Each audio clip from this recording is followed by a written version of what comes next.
Hello and welcome. It's been really long while since I recorded a video on this topic, but basically I'm trying to cover my journey, how I turned from glorifying to despising Russia. And in this section, I'm going to talk about years 2010 to 2015, which I actually spent in China. Even though China is not Russia, but my experience in China helped me with understanding the situation in Russia, in China, and in Europe. So if you're not interested in China, feel free to skip. If you're interested to listen my experience back then, when China was not exactly what it is right now, then welcome to stick around. Today we have great weather and I decided to go out, get myself some coffee in this thermos, and I am trying to record using my Apple AirPods. So hopefully I can combine some YouTube with some pleasure enjoying this beautiful weather. When it comes to China, I first have to admit that my 5 years in China were great, but that's only because I was not a Chinese. I did not work in China and I had my external income.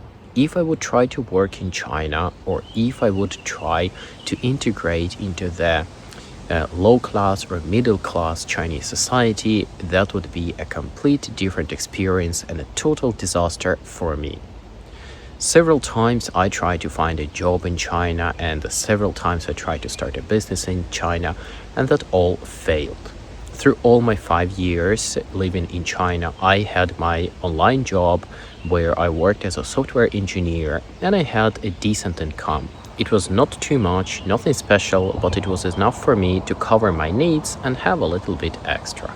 Back in 2010, 2015, people in China would still a little bit admire and envy foreigners, and it doesn't really matter if you are European or African. As long as you're a foreigner and as long as you have a little bit more money than average, they would treat you better. The exception would be other Asian people. For example, Japanese would be pretty mistreated, and I would not want to be a Japanese in China, at least back then. In short, if you want to dig into China, you need to go outside of the big cities. You need to learn the language and you need to start talking to people who are living in villages, in small towns. And that's what I did. I bought a motorcycle, I rode across China, I visited many small cities, and I still have lots of heartwarming memories riding from place to place and talking to people. In some instances it was great, in other instances it was awful, but mostly about average Chinese people, I don't have much bad to say. Still, the Chinese culture as it is, I cannot accept and I deeply do not appreciate. Basically, their slogan for life is, if you can cheat, cheat. If you can cheat and you don't cheat, you lose. And that's exactly why my business attempts in China failed, and I also had lots of different stories from other Europeans who tried to build or establish business in China, and they were completely mistreated, robbed, and scammed. And I learned about those stories in place in China, talking to people. So let me tell you a personal story. I tried to find a job in China, and back then I worked as a software developer, so naturally I started looking for such positions.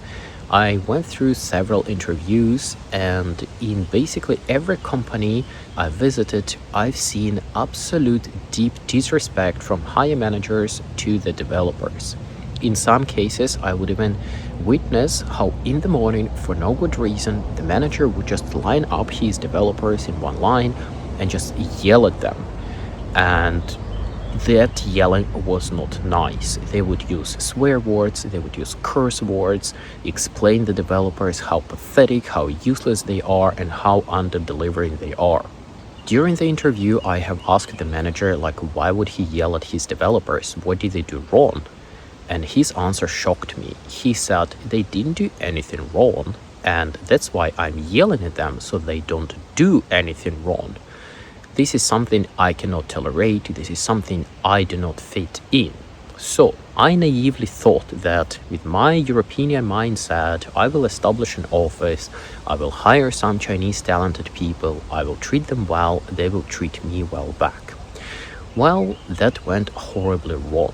I met a couple of people who were undoubtedly smart, undoubtedly capable of developing software, and I tried to start a company with them. I tried to make some business projects.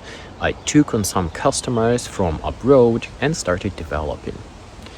Yeah, as soon as these smart and similarly respectable developers got the prepayment for their job because they started working on the project, they just stopped working. They took the prepayment and started feeding me with promises that it will be delivered in a week, in 2 weeks, in a month, and whenever they delivered, it was total crap with so many issues and so many errors that eventually I just abandoned this idea and had to fix everything myself. Another story I have heard from a friend of mine who decided to start a furniture production business in China. He has contracted a factory to produce him a set of high-quality, luxurious furniture, made a big prepayment, got a couple of orders from Europe, signed the deal, provided all the specification for the furniture to be produced, just to figure out a month later that the furniture they made does not match the color they agreed on. When asked what's wrong with the color, they said that they did not have another color, but when confronted, they agreed to redo the production with the correct color. 2 months later, he has received yet another batch of furniture with also a wrong color. After a couple of runs like these, with lots of time wasted and lots of his personal money burned for staying in China and trying to get this furniture done, his customers started to turn away from him and he could no longer be able to pay for this production. So the Chinese just said, okay, fine, we cannot make you the color you want, goodbye. And that's how his business ambition of high quality furniture production in China totally went wrong. And just one more simple example of how Chinese behave. Once in a fruit market, I've been looking at some oranges and I've been thinking if I want them or not want them. Of course, the seller tried to push me to buy the oranges, and then I asked, are these oranges sweet? And he said, yes, they are very sweet, you will surely like them. And then I said, oh, sorry, I'm actually looking for a sour orange. And he just flipped immediately like that. And he said, oh, no, they are sour, you will like them, please buy them. So basically, this is the culture they live in, and this is something I deeply do not appreciate. All in all, during my 5 years in China, I learned Chinese to a decent enough level so I could communicate with basically anyone. And I started visiting small villages, small towns, and explore how those oppressed people are living, where they have absolutely no rights to say anything. They are being brutally terminated when they are in a way of the government. I have seen how the government is just paving a road through a village and demolishing houses, and people are being arrested for protesting against the houses being removed. I have also seen how they were running their Asian games, or it's kind of like Olympic games but for Asia only, how they were basically wiping out entire areas of a city with the buildings where people used to live just to build a stadium or just to build a passage. And I started talking, and then all of a sudden I could no longer get my visa. Back then I didn't quite understand what has happened, but basically every half a year or every year I had to extend my visa to be able to stay for longer, and then all of a sudden I came to extend my visa and I have got a denial. I have tried several different contacts, and basically with all of them the conversation went like this. Hi, could you please make me a visa extension or make me a new visa? Oh, let me try. What's your passport number? I provide them with the passport number, and then they say, okay, we will call you back in half an hour. 15 minutes or 20 minutes later, they call me back and say, nope, we cannot make you a visa. And I'm asking, okay, can you make a visa for 3 months, maybe at least 1 month, if you cannot make it for half a year or a year? And the answer is like, no, sorry, we can't make you any visa, and the call ends here.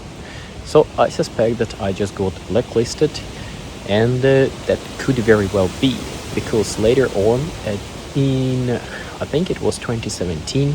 I went back to China to visit friends, and on the border I had lots of questions and lots of troubles trying to get into China because I spoke Chinese.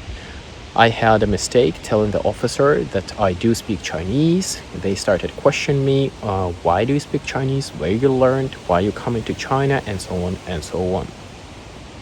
In short, China is a country of lies. They built this beautiful picture for foreigners, and they try to keep foreigners in a bubble to see only what they're supposed to see. But as soon as you try to get out of this bubble, as soon as you try to speak to the Chinese people who are actually living in China and having to experience all of this communistic disaster, they kick you out. They don't want these eyes inside China. They don't want you to talk about it. They just want foreigners which would follow into their propaganda. If you're interested to know more about radical China and understand what's happening underneath the propaganda facade, then I can recommend you a channel called Serpentza. His experience is surprisingly similar to mine, but he actually worked in China and he lived in China for much longer than I did. China outside of the influencer tourist bubble is more pothole than not whole. All jokes aside, I loved exploring China. And I did explore the entire country by motorcycle. And well, the proof is in the pudding. Granted, my last motorcycle adventure in China was in 2019. That was, 6 years ago now?